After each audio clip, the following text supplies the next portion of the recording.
Hey, yo, what's going on, guys? We have episode number 37 of Marvel Yap today. We're going to be talking about some OTA predictions, reactions, hopes, dreams, admirations, as well as strongest cards in Marvel Snap, the current state of the meta. But let's go ahead and jump right into it. And as always, we're joined with the hostess with the mostest, not my Dance. How are we doing today, Dance? I'm doing absolutely great. It's a fun week. I've been, honestly, I will say this is one of the, I've been enjoying High Voltage. I'm over Negasonic. I'm over Juggernaut. But in other words, I've been really enjoying High Voltage in terms of just being a simple way to play the game, not sweat it out. I mean, this is the first time actually I feel like in almost a month, I'd say, I got all my weekend missions done. I think I've been slacking on them for a bit, but I just didn't care about High Voltage. It's just chill stuff, and I was really happy about that. So it's been good, at least over on my end. What's been going on for you, Tuck? How's it going over there? We're doing all right. We're hanging in there, you know, taking each day as it comes. But like, I agree when it comes to like the High Voltage stuff. I do think it's just a great way to leisurely do things, since you don't have to necessarily win to get just your regular missions done. Of course, you have to win for your weekend missions. But I like, and I talked about this last time too, I just like the weird, funky decks that some people make. The people like who aren't playing the Negasonic, aren't playing the Juggernaut, aren't playing the Cosmo, those type of decks, because every other game is the I'm just going to play Negasonic, I'm fighting for priority, and screw your combo deck. And it's like, what? Come on. Like, I just want to have fun, but I don't know. I think High Voltage is okay. The only one I stand by still is Cosmo, just because of Wong, Black Panther, Zola shenanigans. All the other, I'm really annoyed with a lot of the other tech cards, but that's the only one that I'm like, I feel like if I don't have this in my deck right now, I just lose. What about Shang-Chi? I've been seeing Shang-Chi in High Voltage, and I'm like, why are we playing Shang-Chi in High Voltage? Why were you just being anti-fun, you know? I mean, you know that for a fact. I've been over Shang-Chi for a while. Okay, like that's not even a question. I've been over Shang-Chi since pretty much, I don't know, how long is Snapping out? We're almost at 3 years, right? Yes, almost 3 years. We're gonna be at 3 years this year. Yeah, I've been over Shang-Chi for a hot second. I'm fine with whatever changes need to occur there. But speaking of changes, we didn't have really anything in terms of OTA talks last week, but we've got some predictions for this week that we're going to be starting our Yap off with today. And I'm stoked about these. There's a lot of fun there. I don't know. I'd love it if we had some interesting stuff in the OTAs. Well, we also are going to be talking about the meta. I didn't realize I was going to do a breakdown of our sections today, but I'm kind of just rolling with it at this point. We're going to talk about the state of the meta, High Voltage, just what we think is currently fun, what's currently feeling like it's everywhere, what's currently strong, busted, whatever you might describe it as, and ending it off with just conversation about the stronger cards in Snap, as it feels like as of recently, cards have been a little bit lower power level than they were before. So is talking about the benefits, the detriments of that current system, especially as we've got some interesting stuff here in the OTA coming up on Thursday. We have at least one confirmed card, but we'll talk about that in a second. Yeah, and I think, honestly, last week we broke down a tier list of cards we think you should buy. We weren't really ranking these cards based on how OP they are or what their necessarily strength is. We're thinking of must buys, not so much must buys, and cards you don't want to touch. And I think that is something that kind of just went over everyone's head. Like, this card's OP, why are you not buying this card? But I do also want to say, you guys have asked for a Series 5 overall tier list, and that's something that Dance and I are probably going to do next season, is an overall Series 5 tier list. We'll do that right after we find out more, of course, about the snap packs in general, and then we can actually just go off the actual strength of cards, opposed to what's a kind of necessity in your collection, which is what we were referring to. We weren't referring to, oh, this card is busted. Yes, I have it in S tier because it's the best card ever. We're like, well, it's an amazing card, but do you want to buy it over having this card that's more flexible and you can play in a lot of decks? Like, that's kind of like what we were thinking. Yeah, I mean, that's why we had different sections as well, in terms of just saying that we had irreplaceable and replaceable, and then stronger, and then just more okay cards in both sections, and kind of just giving ourselves that wiggle room, because it was just a conversational piece there. But also, just because a card is busted right now, Second Dinner does a good job of, I think, in the end, making it so that all cards are playable. All cards at least get to a point where they are somewhat balanced. And we'll talk about maybe more about that again in the later sections of the app. But, and just because, Sam Wilson is currently inside of every deck, I don't think that he is a must-buy because that card has to get hit at some point. I don't think there's a world in which it doesn't. So if we're talking about things that actually need to occur, that probably will be occurring. I mean, that's one of those things. I just feel like you're right, though. I feel like people miss that. It's just like, there were differences. That's why we did the list differently. Yep. We were not saying that just because the irreplaceable was above replaceable, that was not saying that it actually was better. Just they were different. Yeah, we didn't maybe go with that enough, though. And Dance is also, before we jump into OTA predictions, he is forgetting that it took them over a year to nerf Loki. So him thinking Sam Wilson is gonna for sure get nerfed now could just be not happening. But we do have some OTA ideas, maybe not necessarily predictions. We have hopes, we have dreams, we have aspirations, and I'm going to start us off with an aspiration over here, and it's going to be we have one that's confirmed first. Sorry. Okay, that is true. We do have one. That one that is confirmed is, of course, going to be your guys' favorite, Dance's favorite. Infinity Ultron is going from a 5.6 to a 5.8. Yeah. I mean, so this is one that actually they confirmed inside of the Second Dinner Discord. I think they even confirmed it on their socials, whatever it is. They just said the fact that what is it? Just to get full warning, and as y'all are seeing this, if you're seeing this day of before shop rollover has occurred, during the Thursday OTA, Infinity Ultron's going to get a bump in power, going from a 5.6 to a 5.8, as Tucker said. No changes to the stones. They said that they're open to considering changes, but the stones are more complex to trigger just due to the fact that the card has a lower chance of showing up. They're only out for a short amount of time, and just make Infinity Ultron a less of an investment, so that even if the stones aren't the best, you get more out of them. And I do like the fact this is a buff to two of the stones. Yes. With it going to a 5.8, with the Power Stone and the Reality Stone, both those currently carrying about Infinity Ultron's current power. So I like this change in general. This is going to be obviously confirmed if you haven't bought him. Don't know if the card's busted, but if you like the idea of these stones, even if the card isn't amazing, get cards that are interesting to you, because if you're only going to get the cards that are quote-unquote the best, you're going to get really upset when they nerf a card, and then you're like, I've spent 6,000 tokens on this card, and now it's bad. I can't believe they would do this to me. I only buy the busted cards here. I don't know. I feel like there are always people who are like that, and I don't get it. Logistically, though, guys, do not spend 6K tokens on Infinity Ultron or Strange Supreme this week. Wait until snapbacks come out next week and save that extra 1K, is what I'm saying. You can, of course, target them if you did want to buy them, just have them immediately. But Infinity Ultron is not a must-have card at the moment, and I wouldn't spend Spotlight keys on him too, especially if you only have a couple, just risking them. It's better to just save those for snapbacks. I'm just thinking that overall, just indefinitely. But I do like the change, 5.8. Dance loves his 5-cost cards, so it's a great change. This card really shows the problems with 5-cost cards, bro. Oh, 100%. Can you imagine if it was? Here's the thing. This is just the fact that they don't have a good place for 5-cost cards to exist at. Yep. That's it. And I don't think there's a better way to describe it. It struggles as a 5-cost, and I don't know if this 5.8 is going to be enough here. But I mean, I'm glad that they're doing it. I want him to be like a 4-4.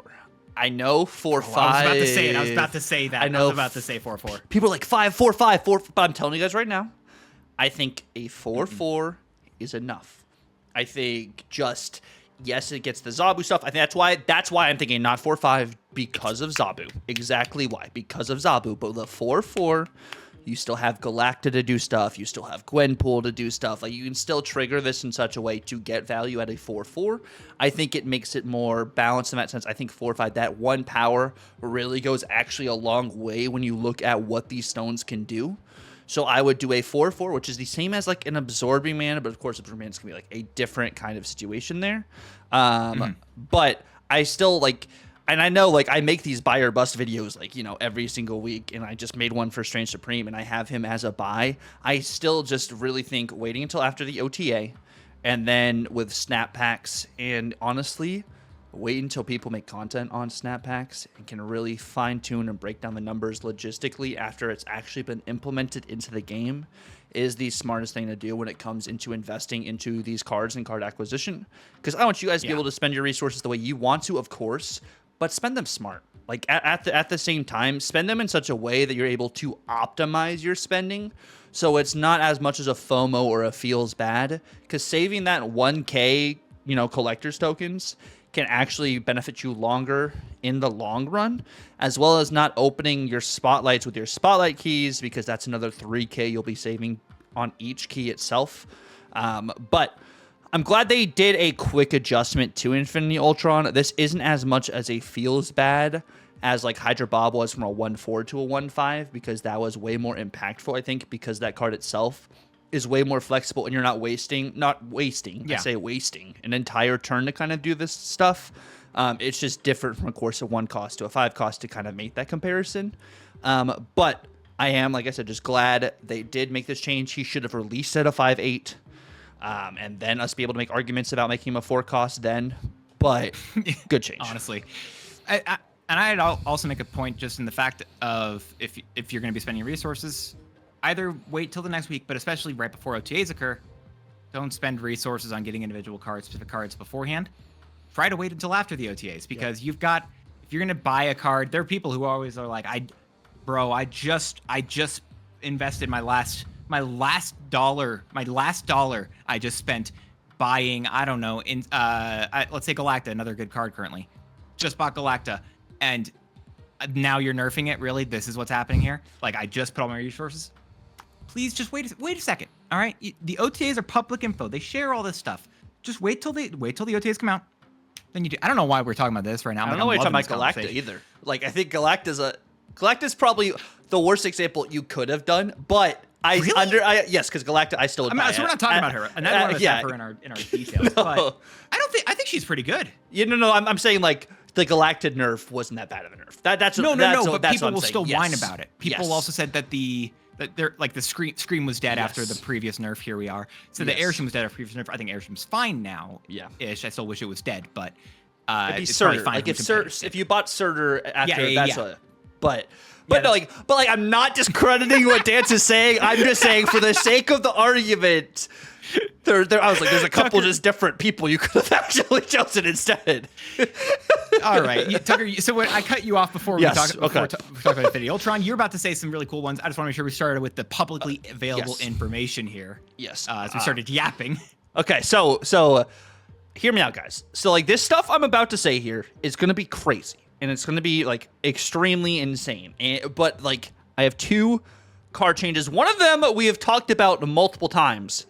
Another one is very interesting. All right, so I have Hawkeye here changing to Elektra's text, where Hawkeye destroys a 1-cost card in this lane and does more of an arrow animation where he shoots through a card, kind of more like a Ronin taking out people. So that's why I have for Hawkeye. Okay. Instead of, I know the synergy would be different, right? With like you'd think Daredevil and Elektra. And then Elektra destroys 2-cost cards. And so you just separate the ability. So Hawkeye becomes a 1/2 destroy a 1-cost card here. Elektra becomes a 1/2 destroy a 2-cost card here. Is that what happens? No, Elektra becomes like a 2/1. A 2/1 or a 2/2. I think she has to be a 2-cost to destroy a 2-cost. I don't think she can be a 1-cost to destroy a 2-cost. I'm gonna be honest, Doug. I don't know if I'm sold on this. That's okay. That's why I said it's an interesting change. But like this card itself, and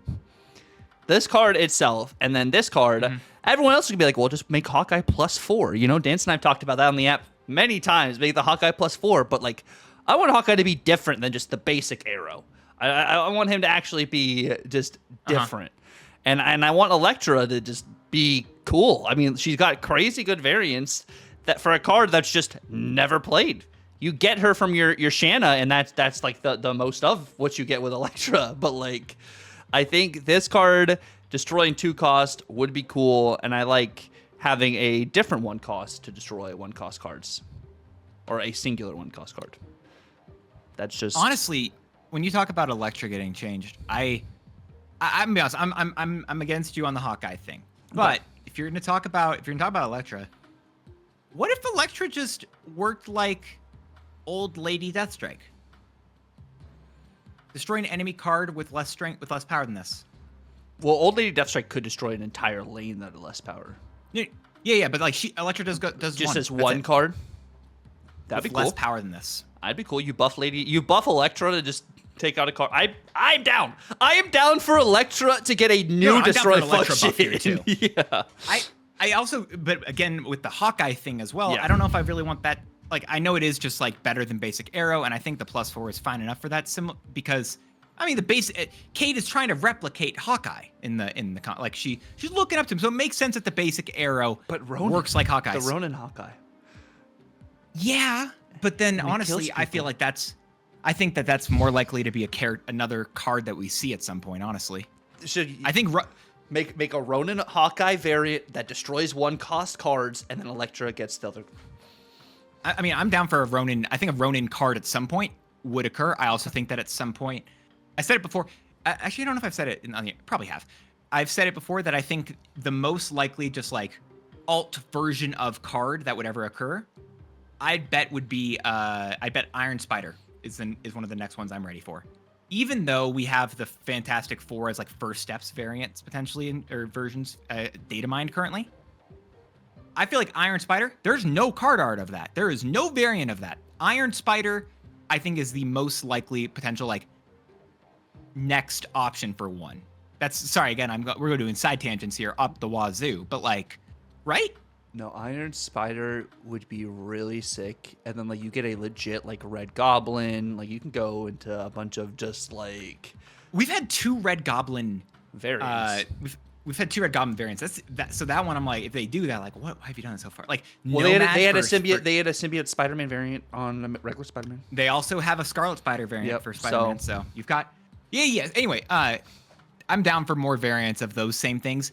First steps, Fantastic Four stuff. I'm gonna be honest, I'm hesitant as all hell about those. I don't know. I don't know how much I like the ideas there. We're gonna have to see whatever happens when the patch comes next week. Maybe. Mm-hmm. You know, maybe we'll do the thing where we record our reactions to that initially and then just put them up on the app later on. Yeah, we could try that. I'm down. Sorry, that was probably a conversation for later on. But I'll give you something for now though, Tuck. I'll give you something for now. Pull up. I gave you the ones that I've already talked about. Pull up one of them and I don't care which one. I'll let you choose the one I talk about first. And Medusa's honestly a simple one. I think she should just go to a 2/6. We've shown that 2/6 is now the place after she goes to the middle location. 2/6 is the place where a lot of 2-cost cards exist now. You got Black Cat, you got Lizard, you got Maximus, you've got first Ghost Rider. Medusa being a 2/5. I don't know. Even Star-Lord. Star-Lord goes to a 2/6. Give me my C6. Let Medusa fit into that list. I just think Medusa makes sense as a to go to a 6 power. Just let this card be relevant later on. No, this card, I think because its condition is you have to play it in the middle location, I'm not opposed to a 2/6. I think conditionally to be able to get the functionality you want, I don't hate it. Yeah, and also middle location can still suck. Yep. That's like, a middle location can definitely suck, so you being forced to use that, I think it just makes sense to be changed in some way, shape, or form. But yeah, it's simple change. I'm fine with it. I'm not going to go as crazy as Tucker trying to swap card abilities around here on the first one. But I think just let her get +4 power if she is at the middle location. I'm here. Now, are you ready for something crazy? Well, the last one wasn't? Your last one wasn't here. 1/1 Forge. Didn't? He was 1/2. I've seen this movie before. He was a 1/2. Can make him a 1/2 was a again, 1/2? but I mean, Forge back to 1-cost Forge. So he goes to a 1. He goes to he could be a 1/3 basically then. I know they're like destroy, but like, I'm not really worried about destroy right now. Destroy has also not been a very popular archetype as of late.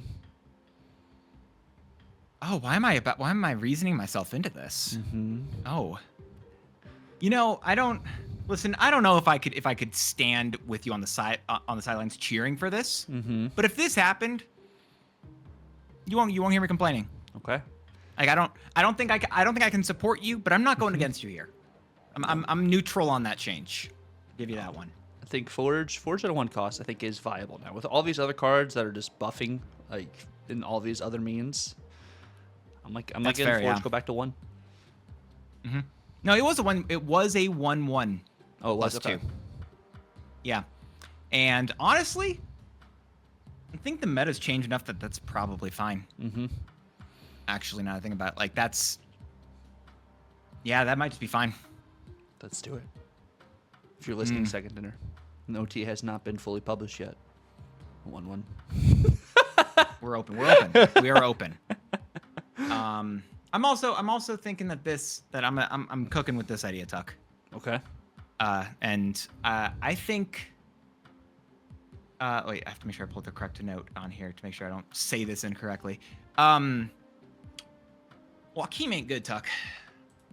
What do you mean? You don't think the buff made Joaquin genuinely viable? You know what's the problem with Joaquin? It's when you play Joaquin, your opponent knows where your cards are going. And that's the problem. It's just they get too much information based off of that. And I think that that's a big issue. So I'm gonna give one of the crazier takes I've given here. I'm gonna say this should go to I think this should go to Wong stats. 4-2, maybe even 4-3. I don't know. But everywhere your 1-cost cards can trigger twice. So, Yep. global 1-cost triggers at a 4-3. I don't hate it because I think of like War Machine 4-6. You could do whatever you want. Wong 4-2 is targeted on reveals in general. Yep. That would be Exactly. fun. It makes sense. This would be really fun to be a global Right? 4-3. Yeah. Okay. Sure. No, I stand by it. I think that's. I mean, the problem is whenever I try to use Joaquin, it's just a Cosmo, just done. You can't do anything else there. Bada bing, you're done. You're roasted. And I think that you just let him go anywhere. And honestly, I think this works well in terms of a bounce curve. I feel like that would probably be easier you definitively put this down as a 4-cost, and that's what you do. And then you kind of just have the bonus for everywhere. Card, character. I just think there's a lot of possibilities, a lot of potential here. I want that change. Just let it go everywhere. Let him do some fun stuff. You let him fly. Okay. That's now, it. That's. I have one more. No, I have 2 more. Comes a dad for like a week, and he's already doing the bad dad. 2 more changes. Bullseye needs to be changed again. I still think MODOK was not the issue. Here's the thing: if you're gonna say the Bullseye discard deck's the problem, I'd argue Morbius. That's what Second Dinner said. Second Dinner legitimately said the best 2 cards in that deck were Morbius and MODOK. They said those cards produce most stats, and I know Bullseye can feel annoying. He feels the worst. I think Bullseye feels the worst because he's what you see do this big thing at the end of the game. He throws out the bunch of cards and such like that, and he makes your cards worse. I get that he feels the worst. I'd argue still that Morbius is a better card there. So do you make Morbius a 3-cost? I think Morbius, if it happened, would go to a 2/2 +1 for each discard. So like Meek, but 2-cost Meek. Yeah, but he's ongoing. Yes, instead of I could see that. Which pouring out for the boy Morbius, but yeah, I don't they said that those are the best 2 cards in that deck. So I'm honestly against the Bullseye change, and I think I'm the minority there because Second Dinner said that some were better, and I believe him. It just feels bad, I agree. This is the feels bad of the cards. 317 it feels pretty rough. You're not hearing me argue with you. I agree 100% that the 3 it feels bad. You're 100% right. But again, I don't believe that this puts out the most stats in comparison to a Morbius or something like that. Yeah. I want to see their stats on it. Like oh my gosh, I would love to dive into their statistics, get that information. Oh my gosh, I'd be so happy to know this type of information, which I get why they don't, but I want it. Yeah. I still think Bullseye needs to get some sort of tweak, but I understand the reasoning that he's not in their statistics. Anything Yeah. crazy? But who do you have for your next change? I'm gonna go for a smaller one here, talking about Penny Parker. I mean, Penny's just, unfortunately, she's not a good card here. I think you got to make that spider a 2 cost. And that's the only change I'd say here. Everything else, all stats, same. Abilities stay the same. You just make the spider a 2 cost there, so then you don't have to spend all of your energy the following turn after Penny. You get the benefits of that spider. You can move the card still, I know. I think that's still worth it. I'd be down. You have to generate her already, so it's like I think it's fine. I'd be happy with that. That's where I'm at with Penny right now. I think she's so close to being a good card. I feel like people tried. I saw a lot of people trying with her with Infinity Ultron. You just can't. You just really can't. That requires you to take 2 turns for Penny. All the energy on 2 turns. You get imagine you're spending 5 power, 6, 5 energy, 6 power, and then you get +1 energy the following turn. And that's all you get. But you can move her. And you can move her. Yeah, so a 4/6 that you could move and gives you +1 energy next turn. I'm with spending 2 turns on that and trying to make sure it hits specifically. I think that's better. I like it at 2 cost. Yeah, I feel like it's just a simple change. I don't know. I'm not trying to break the bank here with this stuff. I just feel like a few cards are just a little bit. Yeah, no. I'd take her at a 2 cost. Make Shiri a 4/0 in global. That's just 4/0 global. You could just do 4/0 so then she could work with Ravonna. no. I do 4/0 and get old Shiri back.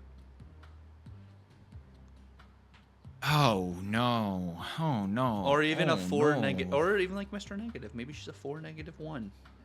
I don't think. Oh, sure, it doesn't hurt. No. I'm just saying. Oh God. Global Shuri. Oh, you're mad. You're mad. I'm very, very crazy right now. But like, I don't. So Shuri, like, only comes back during high voltage. You're not wrong. Like, that is the only time you play Shuri, is during a high voltage. Yes, I know some people still play Nimrod decks on ladder, which, you know, shout out to you. Shout out to you for playing Nimrod on ladder. But just maybe, just maybe. I know I'm huffing the cope train right now because that was a dark time, but we're past those times now. We're totally past. We're past those times. We should go back to them. We should. We should totally go back to them. Oh, I don't know if I can agree with this guy. Why not? You know? Why not? Why not? Why? I don't. Why not? What issues do you have? I'd rather you say Shuri becomes a 4/5. 4/5? Why does she need more power? Makes her better. Makes it so that you're not have to invest everything into the card behind her. You get more value just with her. No. In the last 30 days, Shuri has a 1.5 popularity, a 45% win rate, and averages -0.13 cubes. Very, very. And you sad. want us to go, and you would like us to go to just the best card and bring her all the way back to just everywhere. I don't. Yes, she still wouldn't have the same play as Sam Wilson. With Ravonna existing, I don't know if I can get behind this at all. Why is it always Ravonna, Zabu, and never just because they've let's released have these fun? cards. Why is it never let's just have fun? It's always well, this card exists. because Second Dinner, as many fun cards as they release, like honestly, Infinity Ultron could have been so close to being fun. As many fun cards as they release, then they have, you know, Red Guardian, Juggernaut, Negasonic Teenage Warhead, Shang-Chi, the anti-fun. And then if you make a card too good, then that becomes anti-fun because then you just see it everywhere and you're bored and sick of it. But like Mr. Negative's a 4 -1, he gets crazy good value with Ravonna. Yes, because he requires you to build your entire deck in a way that is inoptimal. It's not inoptimal. You have Ravonna to also do your Iron Man, Mystique, Gore. Yeah, okay, fair enough. Yeah. But I'm just saying, why not? You know what? Not try it for a month. let's do this during a time where there's an OTA every other week. So true, we aren't getting an OTA. Yes. I think next. So yeah, next month I believe they said that there was going to be, if I'm not mistaken, I think they did announce inside of the Team Answers area that they'll be doing a company offsite event thing during the normal week of the 15th. So they'll be keeping an eye on things to see if a card gets too powerful or whatever. Which, by the way, I don't know the process for making an OTA. Mm-hmm. Why do we have to have like a month break? Like, why can't they do one while they're gone there? Can they not do it remotely? Do they have to be there? I don't know what happens with that stuff. The but Chinese server if they can help.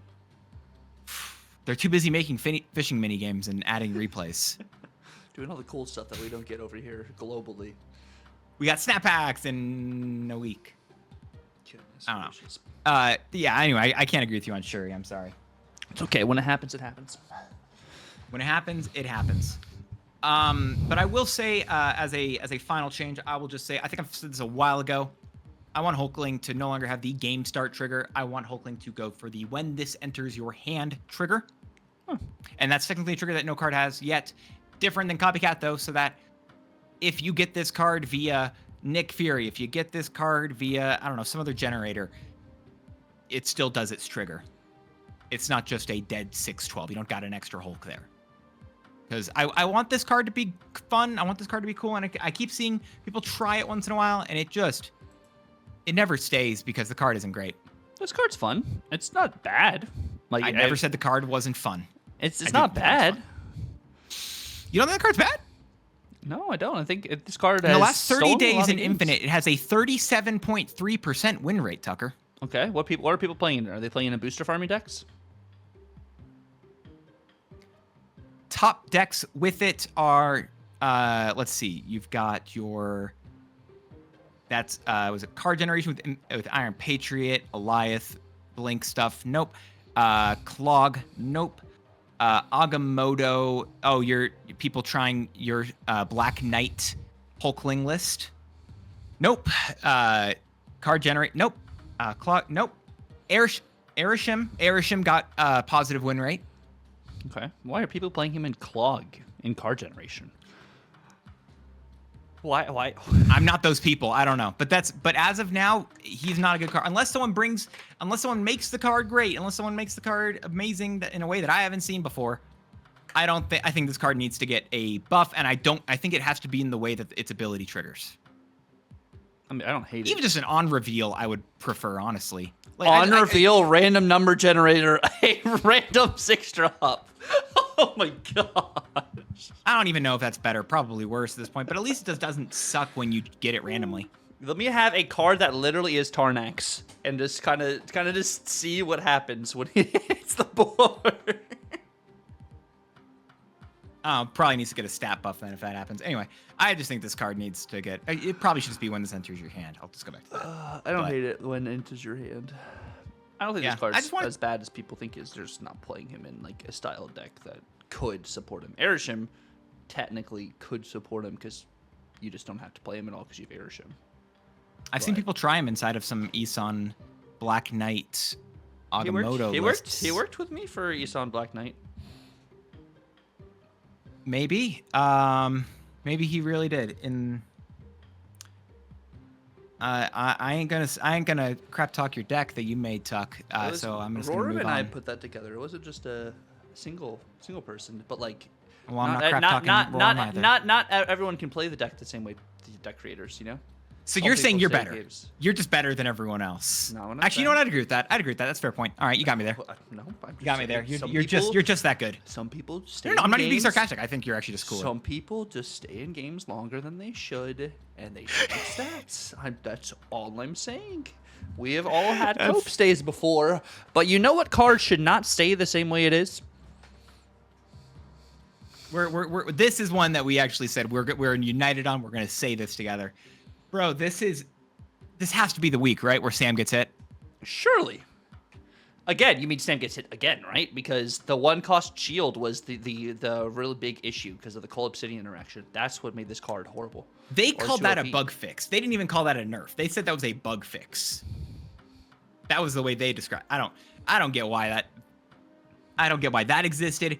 I don't get why this card is still two for giving you immediate priority. One of the biggest problems I actually have with this card is this has made Miles one of the best 4-drops actually in the game. Yeah. I mean, that's Scream Deck enjoys it too much as well. Obviously, Uncle Ben is busted. I'm joking. We may or may not have talked about that for a while before. I'm joking entirely. Please, I'm not gonna get Tucker started on that again. But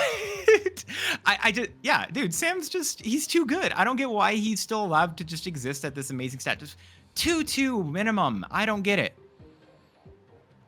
2-2. I agree. Yep. 2-2. Sam Wilson. Call it a day. Those are the OTA predictions or goals for the week. As we move on to the overall state of the meta, which does tie into kind of some of this Sam Wilson, shenanigans and everything. Moving along over here as we talk about the state of the meta. How could we not talk about Scream and how just incredibly changed this deck has been in such a very long time. But this deck does now use Lady Deathstrike, which I'm sure you guys have been very fond of that. I know Dance is very fond of Lady Deathstrike. And it's got his favorite card in the game, also in this deck as well. That he said we were talking about off stream, of course, as well, which I was like, you don't necessarily have to have this card in this list. And Dan thought I said, this card, I was talking about the necessity of Scream and stuff in a list. So it was really, really confusing when I literally was just talking about you don't have to have Uncle Ben to make Scream good. I was not saying you don't have to have Scream to make the Scream deck good. I thought not to do a full conversation that was had earlier. Yes, I misunderstood him and thought he said you didn't need Scream for the Scream deck to work, and he was saying you don't need Uncle Ben for the Scream deck to work. Anyway, I agree. You don't need Uncle Ben for the Scream deck to work, but what is it? I liked Uncle Ben with Scream. I've liked that since Uncle Ben came out. I was, again, a lot worse on Uncle Ben initially, but as time has gone on, I feel like it has definitely gone into its own role. I feel like each of those cards from Sanctum Showdown, I really underlooked at, or I didn't give them enough credit, I feel like, because now all of them, I think, are doing a pretty good job of what they're trying to do. Yeah, they're nothing crazy. The one that has the best, actually, I think, overall statistics is Uncle Ben, opposed to Laufey is played not as much, but he's gotten some value. And then Gorgon is very low play rate, at the moment, and I think has close to a 52-ish% win rate. Gorgon's going to be a meta-dependent card, I feel like, but for what it's worth, between them all, they all actually have. If you're going to talk about just average win rate in the last week or so, you've got actually all of them are above 50%. So they're all at least doing solidly. And Laufey and Uncle Ben are both above 55% win rate. Laufey even going to 56. So, I mean, they're doing fine. I think these cards are okay. I think they're just completely acceptable. And I think that the meta is going to be fine with them. Again, I will say very clearly, you do not need Uncle Ben for this deck to work. But I really think that this deck is, it is incredibly good, and I like the fact that you can be using the Killmonger, you can be using the Lady Deathstrike.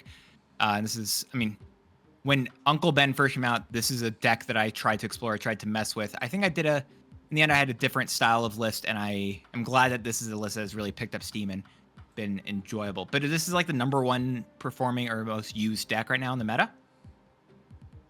Yeah, this is the most used deck. We're looking at statistics post-patch. Which was the patch OTA that happened, a couple weeks ago. And I think what's very interesting when it looks at the Scream archetype overall in general right now, it is a little bit more tech-based instead of just complete disruption. And I think that is also just goes in apparent on why Lady Deathstrike is really valuable in this list. Not because of this, which when I was looking at this stuff earlier, I was like, I did not realize there was this much clog at the moment. And there is a lot of clog, which there might be even more this next week. But this is very interesting. You have Enchantress now in this list because there's also a huge presence of ongoing. And I think that's another reason why clog is so popular, because the way ongoing cards are working right now, you're wanting to fill up a lane more with ongoing cards. And if you're able to disrupt that by any means necessary. You kind of just win the game. But like I think this deck itself is a deck that is more snap dependent than the Scream deck, because if you are not snapping before clogging, you are going to be losing more cubes, in the sense of you're not min-maxing the right way. If you do that, opposed to the Scream deck, people will stay more into the Scream games because like, oh, I can outpower it, whereas this, I literally have 0 board space, so I'm just gonna retreat. Yeah, this is a 100%. You have to be active about when you're snapping with this stuff, which is, yeah, I mean, it's good. I do think the fact that this list is popular, and now Clog being one of the best decks is never something I think you want to see. But we'll talk about Strange Supreme in a bit here. Strange Supreme, I think, is going to be a great anti-Clog card, but I think, unfortunately, he's also going to be a great card with Clog. So it's going to be a difficult, probably, conversation just around that. Not difficult conversation, but it's just going to be a difficult balance to see how this deck actually fits over the next week. I will say, though, I definitely believe that we will be seeing more of Clog, at least. But the next deck, if I'm not mistaken, has some unexpected cards here. Yeah, you have Corvus, Khonshu, both in a an actual meta deck right now, which is crazy. Proxima is also back into, this is more standard discard instead of Bullseye Dock-in discard. So you also have Dracula back in here, Lady Sif, of course, Scorn, Blade, Morbius, Colleen, Gambit, and MODOK like never left. But it is now the new rendition of OG discard, which is very interesting because the way like the lines can work, like you discard pretty much everything, and then you can play Khonshu on final turn while also keeping an Apocalypse in your hand. Like, there's a lot of just really cool, like, ins and outs with this list, which I think I really actually like, opposed to, like, the Bullseye iteration, I think. And I think one of the benefits of just any, I think, good deck is giving you multiple lines to win. And I think it's going to be something that's really difficult. I feel like that's the biggest problem whenever a new card comes out is people going too far into just how do I go all in on this new card? How do I make this card really pop? And I think that's something we've struggled with in the past whenever we make decks. But I think a deck like this makes a lot of sense because it doesn't just use Conch. It doesn't just use discard. It does just use discard, but it doesn't just use Apocalypse as well. It has so many different outs, so many different lines that it can go through to win with. You've got the Morbius, you've got the Dracula, you've got the Conchu, you've got the Apocalypse that can end up on the board as well if you need to. Like, you have all these different options, all these different pieces of tech, and it makes a lot of sense why you have so many different choices here. And the fact that Conchu can bring back the cards that you didn't want to be Corvused is a very big deal, and I like that a lot. Yeah, no, I think this is really cool. I haven't played it yet or tested it, but I can totally like understand like the lines and what we have going on here, which is really nice. And then we do have Destroy having a little bit of a resurgence, even though there's 2,300 games, which Destroy having a positive win rate and a positive cube rate is actually very interesting when it comes to this archetype, because more often than not, it does stay in the 50 range, like the 50% range, but the cube rate normally is lower because it causes more people to retreat, and Destroy more often than not stays in games very long because they think they always have an out. Yeah, because, I mean, again, they have the multiple different options of Zola, Null, Death, and the final turns, and that's exactly what you can do, exactly where the power comes from. And that Wolverine 1 power buff is really going well. And I think but I think that the card that really changes in and out of Destroy is, I think it's always that Hulkbuster slot. It's because it's not Hulkbuster, sometimes it's Agony. Sometimes it feels like instead of that in general, maybe it's I've just seen different stuff there in general. I feel like I've also even seen stuff where you might want to try Bucky. And none of those, I don't know which one is the best option, but I think that's always the slot that I see change. Whereas every other card pretty much is about the same inside of that list. Yeah, I'm one of those people that doesn't have to have Deathlock and Destroy. Like, I sometimes do a different just card boosting card, like, or power boosting card instead of Deathlock. But that's just my personal preference because, like, when I look at a Carnage or a Venom, they at least gain power in that lane when they're destroying cards opposed to the Deathlock. But it is also situational on what cards are really working in the meta. I could see if that Forge change happens, like Dance was talking about the Hulkbuster, like I'm saying, you would take out Hulkbuster and you put Forge in there, and it just exactly flows like butter. And then what is it? Because I've done similar lists as well. And then what I do for this I take out the Hulkbuster and I actually go Frigga. Because copying being able to use your Venom twice, Carnage twice, just giving you a consistent extra card, or even giving you extra X-23s, Wolverines. There's a lot of value in that stuff. So that's also another, I think that's just the slot. Maybe it's Deathlok as well. Just that's where you're seeing a lot of people mess with. But Destroy being one of those decks that feels like that Snap comes back to, I think is probably healthy, because Destroy has so many different counters in this game. So the fact that Destroy can consistently come back is, I think, a really good part about this game. Yeah, I think it's valid and very interesting to see it. It's what, number four in the top 5 right here, and these are the most played cards in post Infinite as of the latest patch.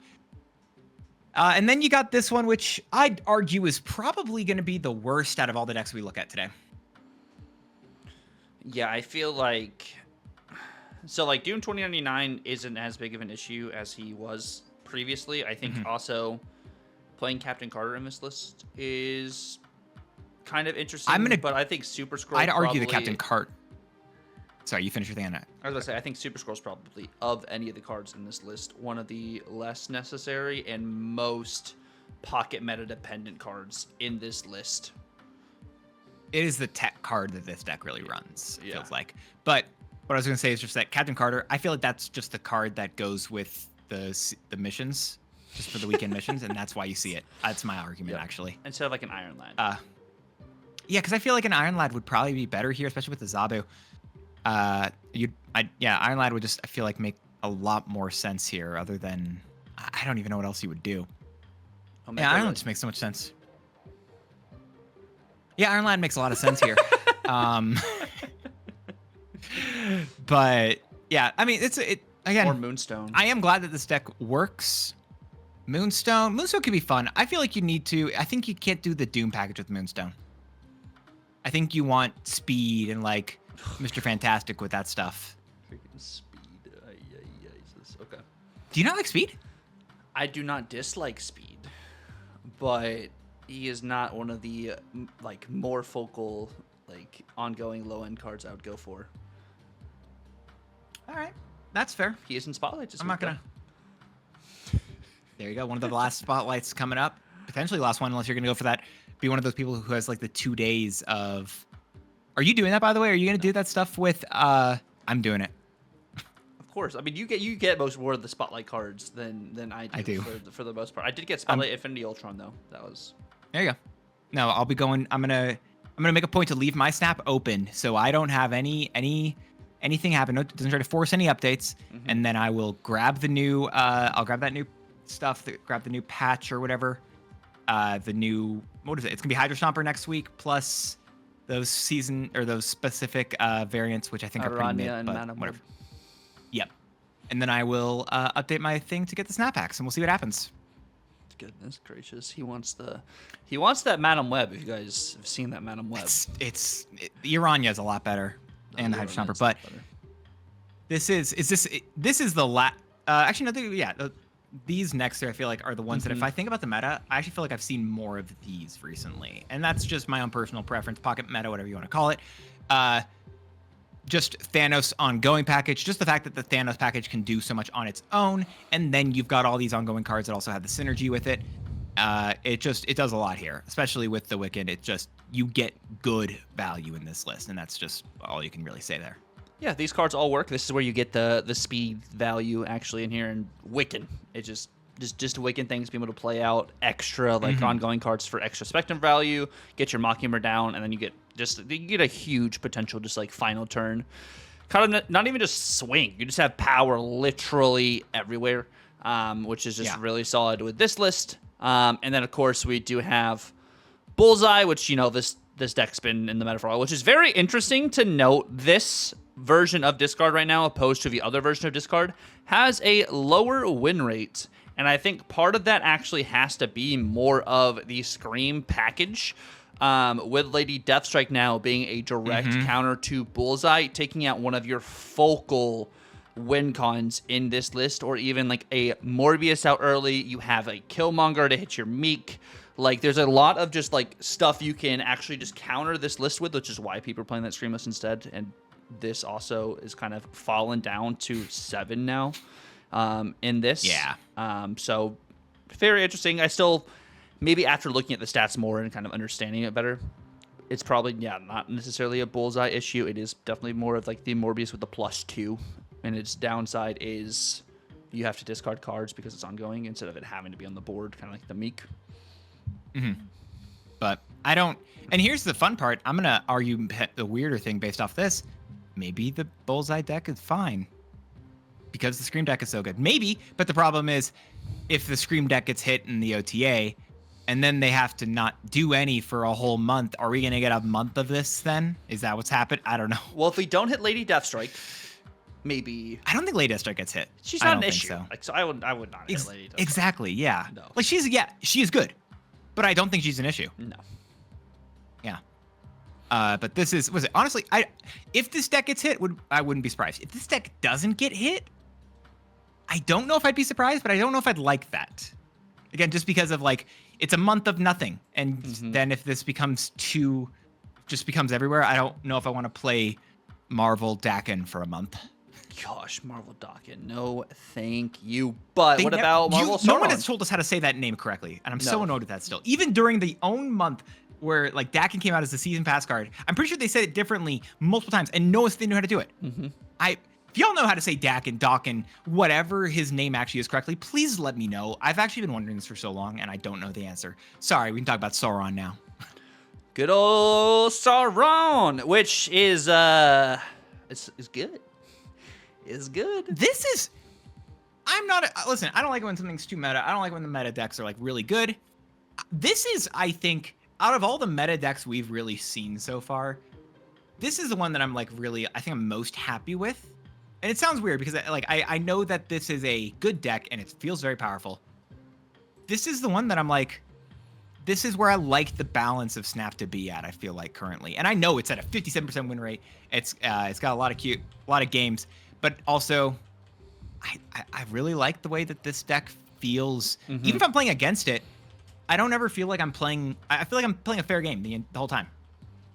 It's like boring. Sauron. But it is boring. It is boring. I'm not going to disagree with you. But I think it feels fair. I think is my biggest thing I'd argue with this deck. So, what was it? I will say Ares is the one that I think. It took me a second to really realize why Ares was so good. And then I'm just like, oh, yeah. Your deck is just so powerful. Why in the world would you not be using Ares? Yeah, no, I think that's smart. And I think, like you're saying, too, like, this opposed to, like, the other Surtur, Scar, Big Dumb Idiots, feels less oppressive in a sense, right? Because you're not having the Juggernaut, you don't have the armor, you don't have the Cosmo. Like, it just feels like, okay, well, there's so many different outs, and if they don't get the Sauron, they have to worry about this Lady Deathstrike, they have to worry about this Lizard, so it feels a little bit more fair. I think maybe, is that what it is? A little bit more fair? I think fair is the best word for it. And again, even with the Enchantress, right? Like, I'm not a biggest fan of tech cards, but that is a piece of tech that makes sense for the deck because you want to hit your Starbrand, you want to hit your Typhoid, you want to hit your Ebony Maw, you want to hit your Lizard with your Red Skull. Those cards make sense. You want to remove their ongoing abilities, bless you. And I think it makes a lot. And so I like that better. Similarly to liking Mobius inside of a Pixie list. It makes sense there. You're not using it as a way to counter someone. You're using it as a way to work for yourself. And I think that's a better place that I like tech cards for. And it can be used offensively there as well. So yeah, this is, I think, if we're going to talk about the decks, these are the top 8. And top 8 being all pretty different. Honestly, the closest ones would probably be like the ongoing to Thanos stuff. But in general, being pretty different. And it kind of just feel like the meta is really diverse. And I'm very happy about that. Yeah, no, I think the decks themselves are pretty diverse. And then, like, if we just look overall, we're also looking at, like, cards individually, too, right? When we talk about the meta itself, where Shang-Chi's play rate has dropped from the 44% that he was at to a good old 29% now. Sam Wilson is just still everywhere because, like Dan was saying, when it comes to just card value, like the priority aspect and just what this can do overall with the enabling and moves, like it is crazy, like how when we talked about Sam Wilson, we didn't really think about the impact he would have for months and months to come. Same with Iron Patriot. Like Iron Patriot, of course, has dropped since he got, changed in the OTA, but like still popular. I think Iron Patriot, actually, I'd argue, is probably a lot closer to being fine because it requires you to build the deck around it more now. Because you don't get just as much crazy immediate value with it. It's just you would get that still 3-cost discount. It's just you don't get a free card. Yep. And if you don't commit to that lane, it could hurt even more. I feel like it's gone down from just best card to good card that you need to be building around with. Yeah, I think that's good. Like, yeah. Now what about Zabu? Zabu is back up to top 5 play rates with Galacta, but I think that's also just because 4-cost cards at the moment can be good. We had a long stretch of time where 4-cost cards were just bad, and that's why people were playing a lot more Anti-Venom and playing more like Gwenpool into a Hope Summers. Like, it's very interesting just to see how Zabu has made an impact as an on reveal instead of ongoing. Like, if he was still ongoing in a lot of these other ongoing decks, I think now that would have been an issue. Whereas as an on reveal, I don't really hate him for like what he does. Yes, he can proc his ability still multiple times potentially, but I think he seems a bit more fair. And now he is Series 3, which also means people have more access to the card, which helps. Yeah, I think that's a bigger thing as well. What are the filters we're looking at with this, just so I know as well? I'm looking at last patch post-infinite popularity. Interesting, okay. One of the other things I'm going to ask you to do real quick is, as we go further down, could you actually change that real quick for me to top 50% of infinite? Top 50% infinite? Yep. Yeah, we can do that real quick.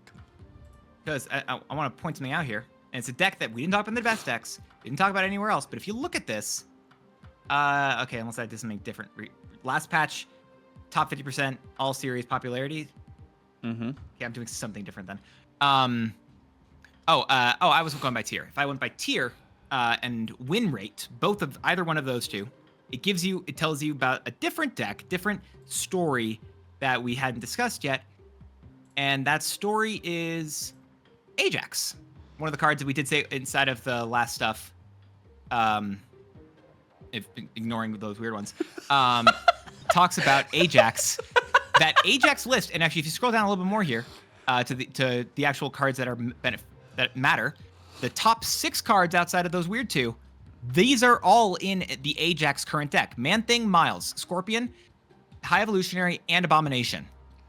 It is the Scream Affliction deck. That is it. The Scream Affliction? I thought it just had. I thought it only had Rocket and Groot, and then maybe Sam Wilson as the enablers. Is it Scream? It is Scream. Scream's also in there too. I don't know. Okay, maybe I might be incorrect here, but if I'm looking at this for what it's worth, this is the one I'm seeing where it has a Grandmaster. Okay. This is the one I'm thinking of. Grandmaster, which, by the way, as an enabler for Miles, is not something I would have expected. But using Grandmaster, Rocket and Groot, and then Sam Wilson as all of the enablers for Miles this isn't what I expect. And this is one of the ones that I feel like this has a higher win rate, I believe, than any of the others we talked about, and a much lower game rate. And I think if we're going to talk about potential state of meta decks, this is a deck, especially with a week of Clog coming up, I could really see becoming extremely, extremely good. Yeah, I think there's a lot of potential for it to be good, but at the same time, if you are hazmatting, grandmastering, or even like the Laufey and you're hitting your opponent's rocks with the debris, then the Annihilus is just going to really offset your final turn. It really just depends on state of the board. But no, I think this deck is flying a little bit more under the radar. I'm sure Glazer's made something about it. But this is the iteration I've seen more. Which has like Affliction stuff, and you have Nebula too to help you be able to get some enabling for Kraven or Scream, which is really cool. But it is really interesting to like literally, Dan said in the very beginning of the Yap, Miles Morales is a top 4 cost card right now just because Sam Wilson exists. And if you just look at like what he said, the relevancy of the enablers of the Grandmaster, Sam Wilson, and Rocket, it just clicked in my head. That's why we're just reiterating. Yeah, no, you're good. You're good. I'm glad. Hey, I'm fine with the callback. Is solid. Like, it is really, really solid. Like, it's kind of feeling like all stats in a sense, like Miles actually being very applicable in like the all stats like aspect of it is what I'm saying. But it is really cool just to see Miles is being flexed out into a bunch of different decks now because of how crazy this guy is.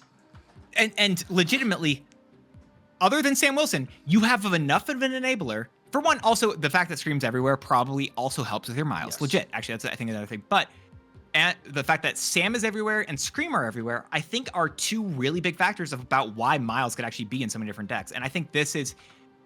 It's not going to be listed anywhere, but I think this has the potential, in my personal opinion, to be one of the best cards right now in the game. Yeah. Because of all the other enablers. Because Sam Wilson is everywhere. Because Scream is everywhere. Because it just is such an easy, I think I've heard you say before, plug and chug. This is I think Miles is one of the better cards in the meta right now. It's just such an easy card to slot into whatever you need. And it's because you don't even have to move a card. If your opponent moves a card, it's just whenever something moves, you just get the Miles value. And I think that's just, with how playable Sam Wilson is right now, if you didn't draw your Sam Wilson, your opponent probably did, and then you get the Miles value from it. So, like, it is really cool just to think about it, to note there. And then, like, Man-Thing's not in that list, but Man-Thing's got a pretty decent win rate and cube rate right now. And he's played, I think, more in just the... Is it the high Evo Ajax style or just the regular Ajax style? I think it's... Okay.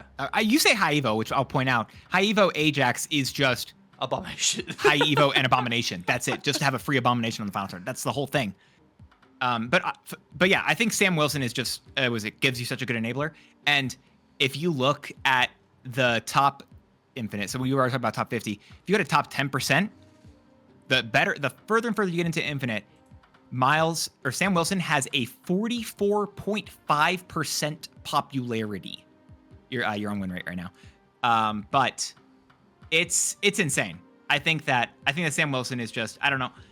It just feels like such a good card. I hope that they look at it, they take it down, because it just enables so much stuff and just becomes such an easy thing. And again, the only reason I'm going to say Sam Wilson is that I'm going to say that Miles is so good is because the higher you get into Infinite, the more and more games you're playing, Sam Wilson, you're going to see more and more, which means if at a 44.5, and if you're in top 10% of Infinite, which is rank 3,600 and above, if you are there, you have, according to Untapped Stats, which take it or leave it, I'd argue it's fairly accurate. I'd say you have about a 40% chance, if you're not running Sam in your deck, to see a Sam. Yes. Literally, you start the game, you see a shield. That's literally what it is. Yep. You literally load into almost every single game, and you're going to see a shield right there on your screen, no matter what. So, yeah, that's why I'll say that Miles, I think, is potentially one of the better cards. I really hope he doesn't take a bullet for Sam this week. No, I don't think if he takes a bullet for Sam, he doesn't. I agree. Yeah. Unless Second Dinner has some stats that say otherwise. He really shouldn't. If he takes the bullet for Sam there, I don't know what else I can say about the meta. As I punch stuff on my desk. No, I don't think he should take a bullet. I think he's just a good card, and it's okay to just have good cards. Is it okay though? It is okay, but like there's some cards that are just too strong, right? Or maybe we don't have enough strong cards. Like if we really want to move on to this next section over here. Well, yeah. I mean, I'd argue that potentially Second Dinner doesn't think that they should have too strong of cards. Especially, there's been someone else who's taken over design. I believe it's I don't have his name in front of me. I'll pull it up in a second. But he's been head of the balance team as of late, and I think he's being conservative, and I like that. It really feels like he's being potentially too conservative, potentially as well, which is the conversation we're having here. Infinity Ultron going to a 5/6 at release has immediately needed to get buffed. And if we're talking about the other cards that have also released just this month, we also got Toxie Doxie, who just came out this last week, which I'm glad we talked about it last week because we thought it was Dum Dum Duggan. Everyone thought it was Dum Dum Duggan, and Second Dinner's like, oh, it should have been Toxie this whole time. Like, no one knew that. They even announced it in the blog as the other way, which I'm going to throw this out there as we get this bit.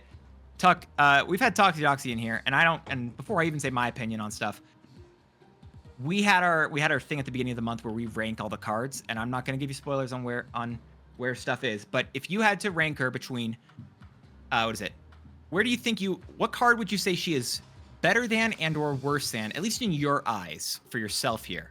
Like, or maybe just excitement level. Like, where does she fit for you? I'm not very excited about this card. Mm-hmm.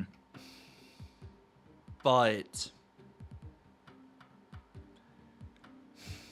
I'm trying to think about this logistically. So if you tell me a ranking on your list, I will tell you which card is above and below it. And I don't want to give you too much stuff to remind you for later on, but I mean, I'd have her above Dum Dum.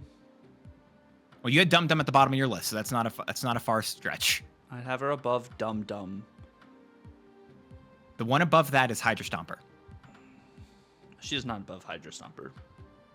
So you'd have her. So basically, she's just above Dum Dum, and that's it. Yeah. And I gotta think of the copium huffing I was thinking of while we were doing the live yap, which is why I think I was like, this is based on fun. This is not based on how better relevant. But like, no, I think she's better than Dum Dum. But like, Hydra Stomper's gonna give better value than a good majority of people probably in the list I've made. So. Yep, I'm not gonna. I'll tell you as well that I did the same in terms of where I put her for myself. I also put her above where I had Dum Dum. Now I will not be specifying exactly where that was, but I did have her above Dum Dum. But yeah. Wait, why do I get specified but you don't specify? Well, I guess that's fair. Yeah. All right. So I had Dum Dum at my number 4. Okay. So she went to my number 3. Okay. Which I don't even know if I'd agree with that even playing with her for a little bit, but if I had to, I know that's where I would have put her. Because it feels like hand pump stuff for me. Mm-hmm. And we'll, what is it? And we've already talked about Infinity Ultron a lot earlier today, so why we kind of moved to Toxie quickly here.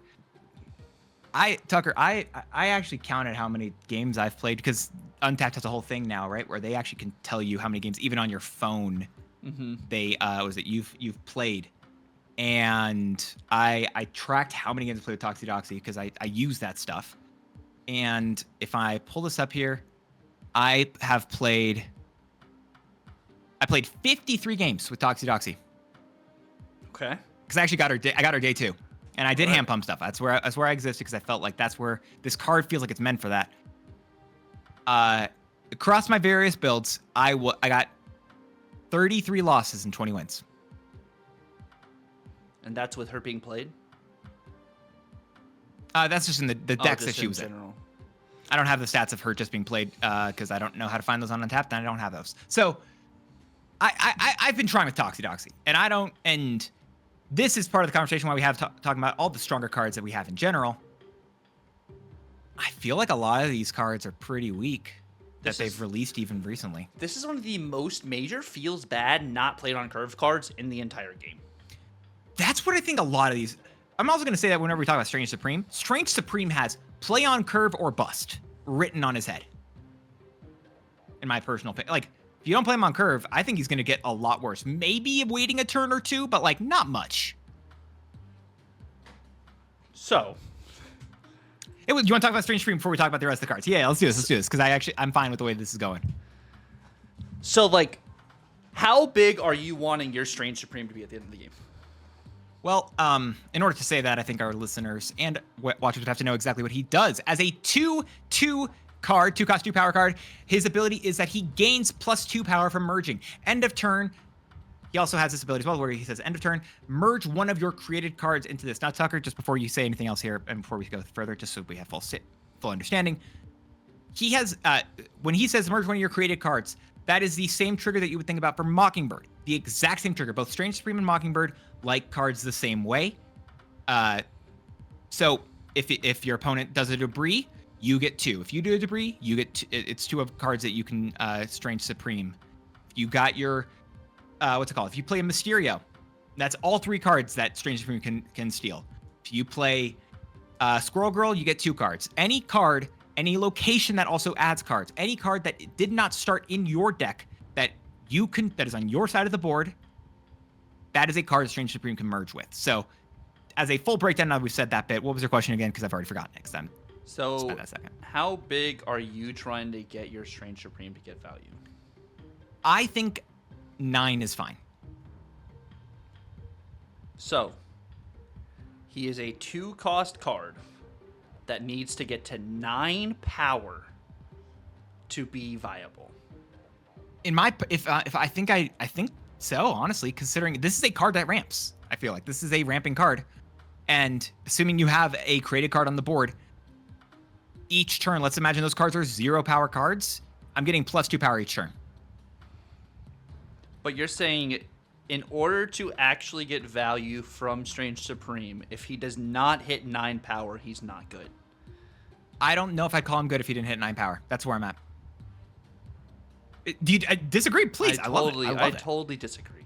Where's that line for you? Where's that line for you? He has to. I think if he gets to 6 power, he's a 2/6. Like 2/6 is just good, and like you don't have to do a whole lot to get him to 2/6. You know, like you could play Squirrel That's Girl fair. the same turn as Strange Supreme, and he becomes a 2/5 that turn. You could easily be right there. I'm not going to disagree with you. You could easily be right. Like he does, so he gains the power of the card, and he also gains +2 as well. Yeah. So he again has more clarification stuff here. So I could easily see that. I think that's a really fair opinion, and I'm potentially incorrect, and I'll be willing to accept that L. I mean, to be fair, like that's what in your world you want him to get 9 power, and that's totally valid. For you to get your No, goal, Tucker, you're valid. No, you're valid. You're valid. but I think that's just way too like I don't think he has to get to 9 power. I think there's a world too where you could get Strange Supreme maybe to like 10 power, and that's like a great ceiling, and you could play him in a Scar style list. I think there's a bunch of different ways you could actually play this card out. Like you could get this, you could get him to 210 and get Scar value. Like you could play him with a Squirrel Girl, and then you also have Cold Obsidian, and then your Strange Supreme gets to what? It gets to 8 power in 2 turns. Yeah. So like I'm not saying this is going to be like the best card ever. Like I'm not saying that, but I do think this is one of the better cards this season after just thinking about it more and trying to do like deck building and stuff for this card.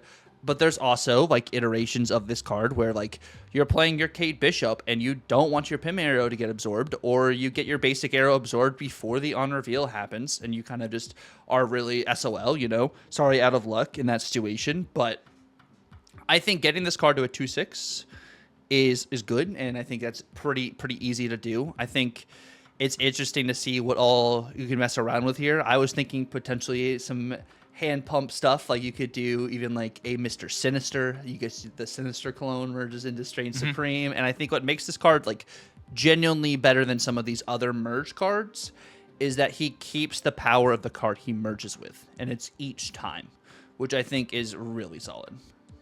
Yeah. Well, what list? As you're talking about the list that you're liking, which list are you feeling like for Strange Supreme?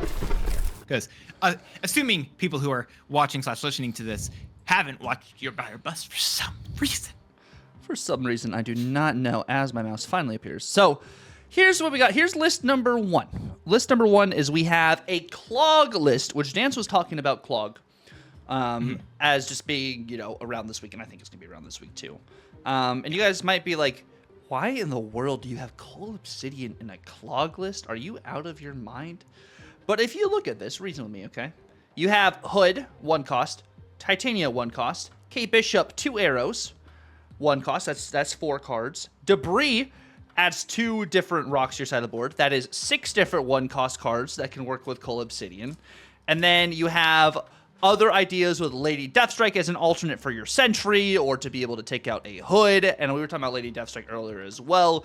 Into a lot of these still like low ball package decks that people are playing, Lady Deathstrike gives you some immediate value there. The cards Strange Supreme can merge with are going to be the Demon, Kate Bishop's arrows, the Debris Rocks, and Sentry's Void. Shout out to Dance for the suggestion for Luke Cage in this list for the Sentry's Void as well, because that would be negative power that your Strange Supreme does absorb.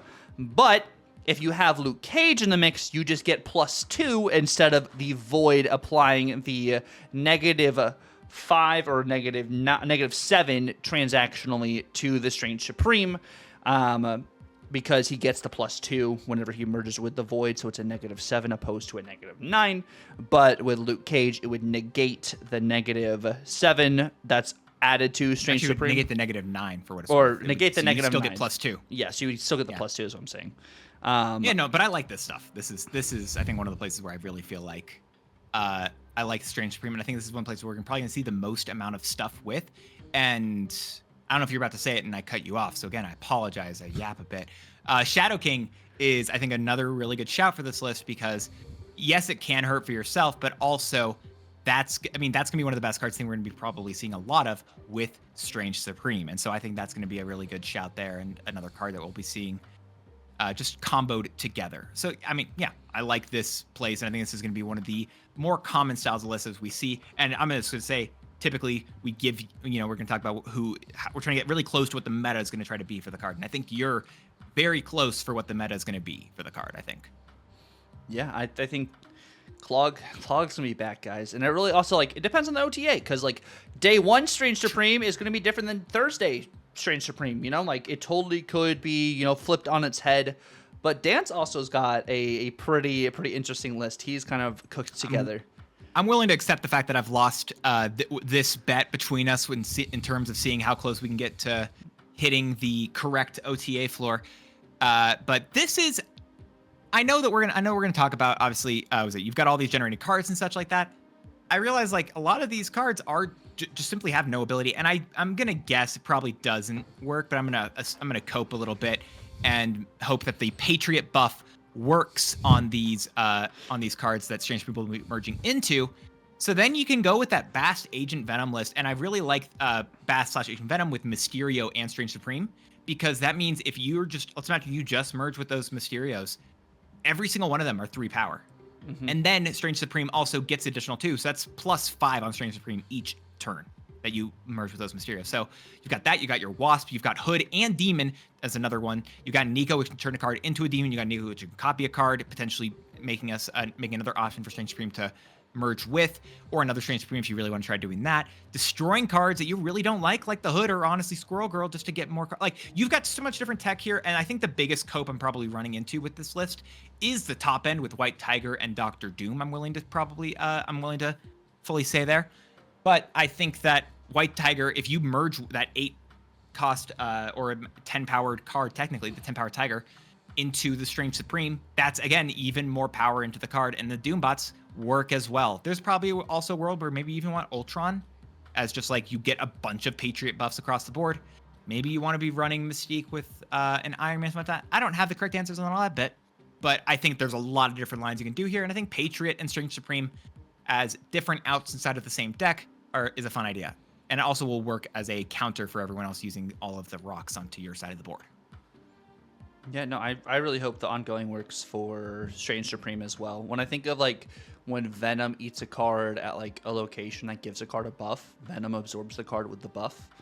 So I'm hoping Strange Supreme kind of works that same way. I think the Patriot's is a very fun way to think of the list too, and I think the Agent Venom Bast value of getting some of these cards up in power as well before they're even played, because some of these cards really just having that extra power on the board is nice.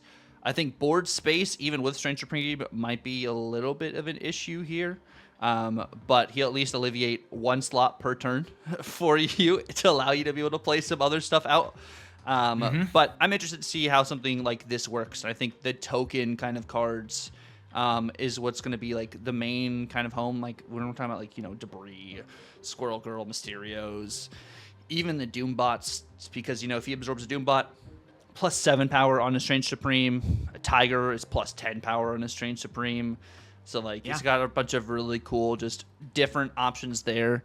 I also made a Wiccan list with just card generated cards for Strange Supreme to be able to absorb. And then of course, if the cards don't get absorbed by him, you have Victoria Hand, and you have a different array of options to be able to get Wiccan out. Is one of the main ideas I was thinking about here. And most of these cards are all on reveals. So you have that for your Gore top end, and then you have Airshim at home. So your opponent has to be what card did they actually just generate? What are they about to play onto me on the board, which I think is pretty fun. I feel like I've struggled with Victoria Hand the more and more she's like, the longer she's been out. Like, I think she's a really fun card, really cool card. But the more I've played her, the more I'm like, I feel like I just hit a roadblock in my head of like how to correctly use her. Because I think I mess up with her very often in terms of the correct place. Because there are these decks that seem so cool, so interesting. And I try to use them like, I just am failing with this and I don't know the correct answer here. And I just kind of like, all right, I'm just going to accept this and, you know, have to move on with my stuff. But no, I mean, I think there's a lot of different options with Strange Supreme. And my guess is this may be one of the most playable cards of the month here. Yeah, I think playable is good. It doesn't have to be like the most amazing broken card, because if we kind of look at this now logistically, now that we have talked about Strange Supreme and, you know, we've just talked about kind of like cards in general, there's a lot of not great cards that have come out these past couple seasons, Dan. Is that right?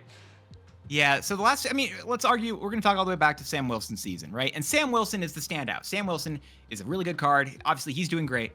But if you're willing to look beyond the shiny thing of saying the new cards they release are broken, right? If you look beyond him, that drop off in statistics is massive. Like, I don't, and this is going off of, I believe, popularity right now. So these cards that they've released, other than that, like, it feels like they've aimed low. And I get they don't want to like introduce a thing where they're saying like you have to get the new cards in order to get everything, but also for each and every new card that gets released into the game, that's kind of a content patch. That is them introducing something new for the game so people can have new things to play with. And for the last couple months, again, Sam Wilson excluded, these newer cards are really just they're mediocre. They don't shine. They don't feel great. They just kind of sit there and they just hurt.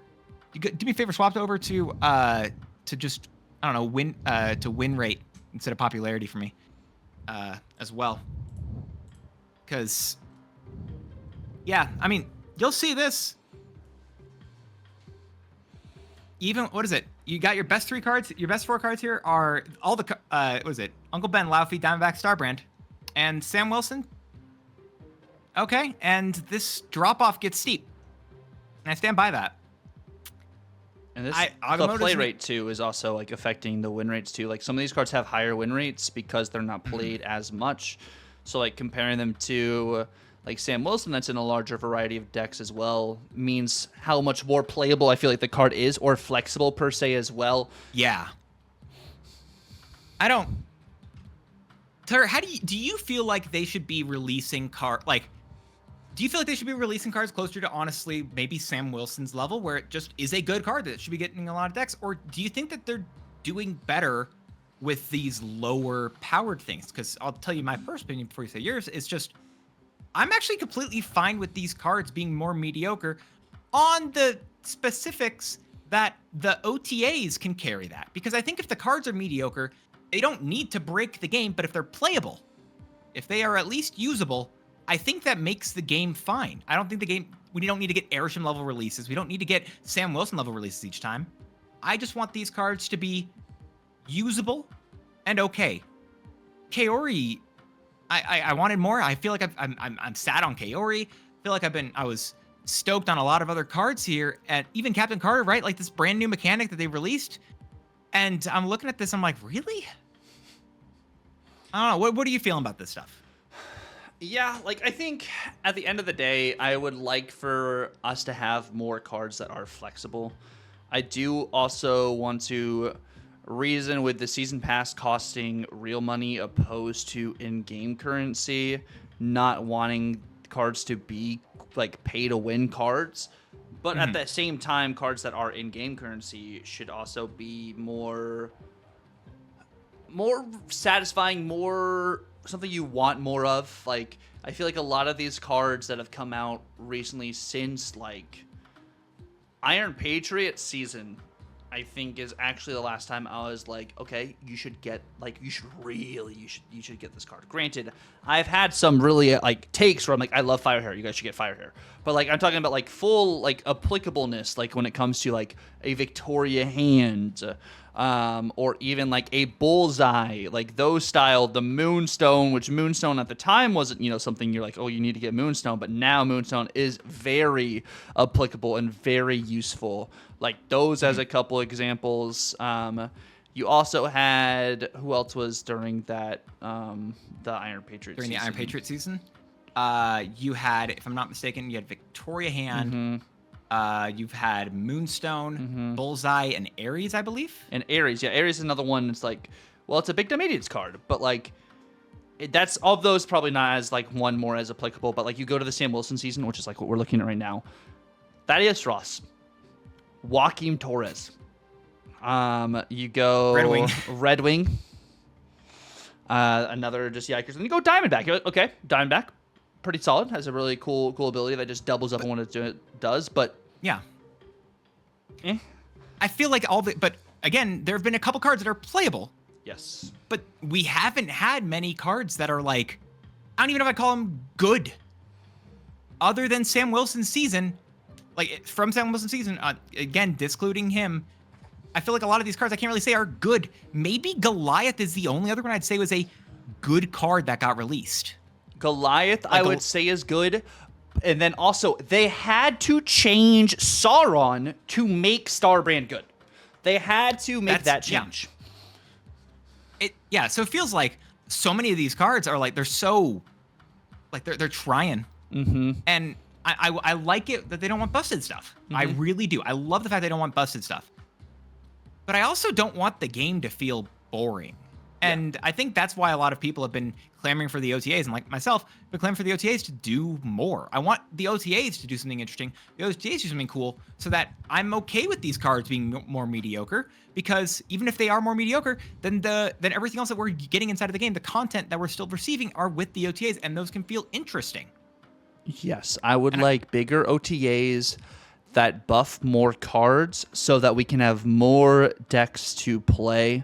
I know it may be like, well, I don't know what I'm going to be up against. I don't know what to prep for, in my pocket meta. Good. But like, yeah, it makes it more fun. What am I going to run into? Oh, can I beat this? Do I have the counters to this? I don't want to know what I'm going to run into. Yeah. I don't want to know that 50% of my matches, approximately, I'm rounding, whatever. 50% of my matches, I'm going to see a shield on their side of the board. Yeah. I don't want to know that. I love not knowing and being able to play different decks. Like, no one wants to play mirror matches. No one wants to play against the same thing every single time. No one wants that. No. So getting a diversity is really good. And I would say, again, I'm going to argue, and I know we're not talking about those cards, but actually as I'm looking back at them, Iron Patriot, notwithstanding, because again, they had to nerf him, I think they really nailed the initial drop for that season.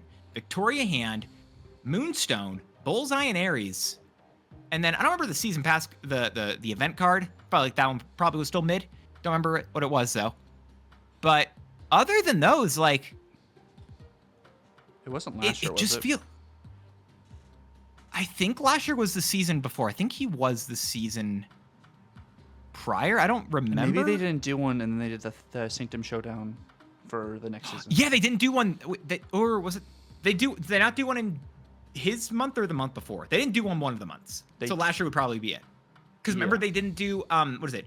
They didn't have anything there. There was just no event for that month. They didn't have anything announced. So there you go. I don't want cards that are busted. Yeah. And I'm fine if the cards are more middling. But I also don't want the cards to just be boring. I don't want the cards to just be like, I don't need this. I don't want this. It doesn't do anything for me at all.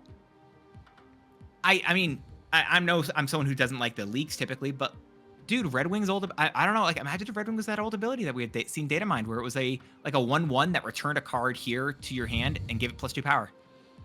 Maybe it's busted. I don't know, but like, I'd be more interested than the 3/4 now 3/5 card that we have. It worked more with Sam Wilson, which it's Sam Wilson's bird, which makes more sense.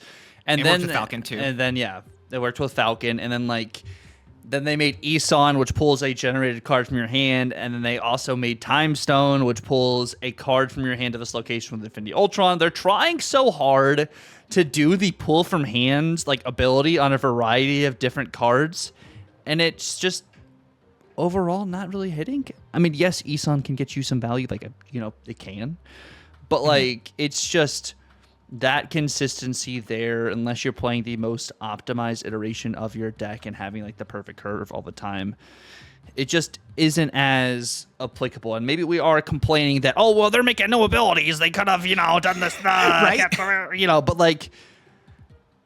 But then you have the alternate world of us, which had the original Red Wing that we saw data mined, the original Eson that we had seen data mined, those released, and we're like, can you believe that we're in this game where they're just making us spend money for everything to work? Like, I don't know, that stuff. And well, didn't Starbrand even used to be something different too? It was just like, yeah, Starbrand used to be a 6/8 at the start of the game, +2 power for each card in your deck with 10 or more power, right? And maybe there's a world, that other world where we're like, this is busted. Why in the world are we having to pay so much money for all this stuff? Probably a thing. But at the same time, I'm also really, there's just such a careful balance, and I'm glad that they aren't making everyone pay money. But I also don't want it to feel boring. And like, we're talking about this right now. My goal, my dream is that Snap Packs change this for us. And people have more access to these cards and are able to make more decks. That's what would be awesome. And like thinking of Agamotto here. Agamotto, if the cards come out the way they look like they're going to in June, is going to have a lot of variety of cards that can play well and synergize with him, or they build off of Agamotto to give him some extra value there.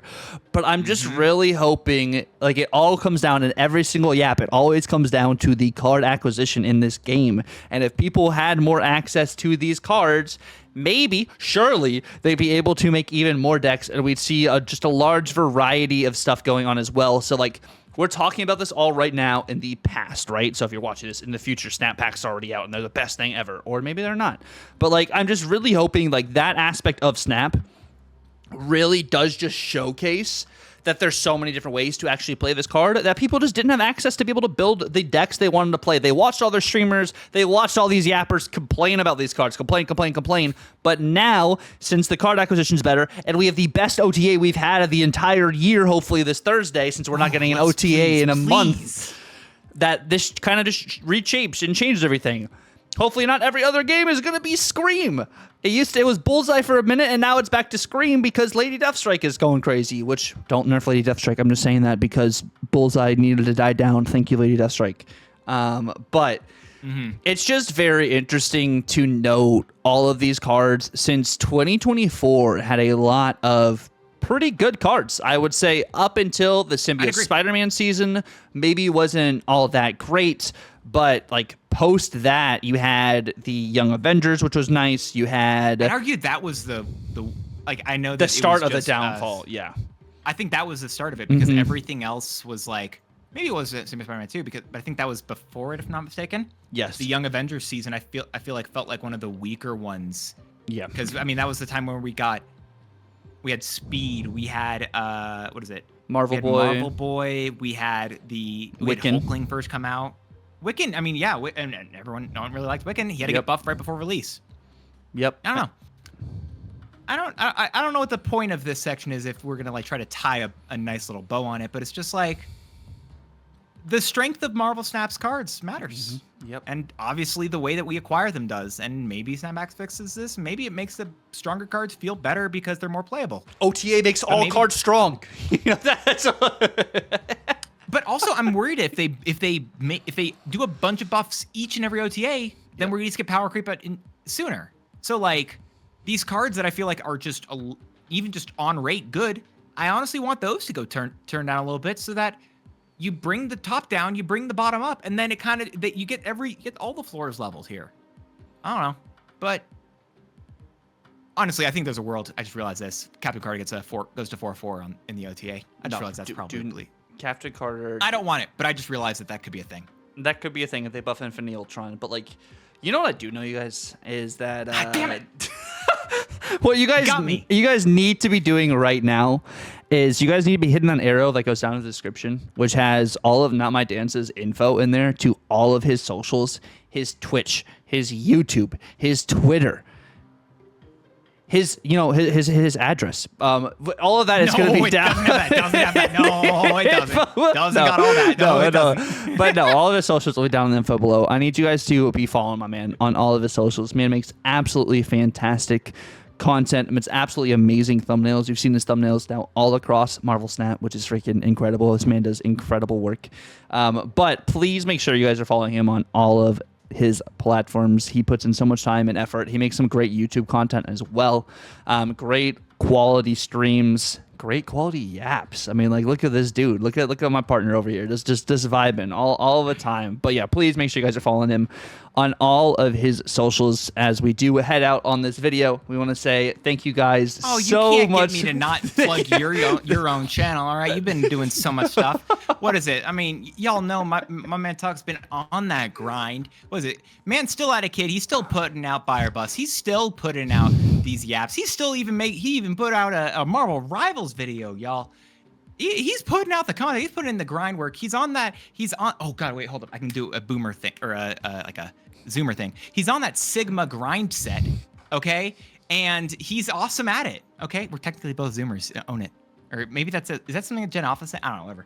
He's awesome. He's a really awesome guy. If that didn't just convince you to unsubscribe to me and unlike everything I've ever done, make sure you're over at his channel because you're already here watching us right now. Hit that subscribe button. It's right below the video.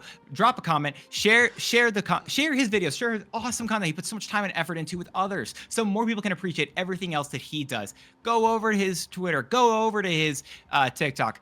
Go over to his Twitch, obviously, as well. TUCCRR on all the platforms. Y'all got to make sure you're following him over there. Make sure you give him all the love he deserves. Man just became a daddy. He's pretty sick. Well, thank you guys so much for watching the video. We really do appreciate it. And this was episode number 37. We've been going for over half a year now. This is awesome. And hopefully Snap just keeps getting better and better. So there's more stuff to just keep yapping and snapping about. But we do really appreciate, you guys so much for watching. Let us know down below if you guys really are super interested in snapbacks, and if you guys do want to see any other tier lists or stuff in the future, something we may want to try to do like once or a month or so on a Yap is some form of a tier list. But yeah, thank you guys so much for watching. Until next time, it's been real. God bless and laters.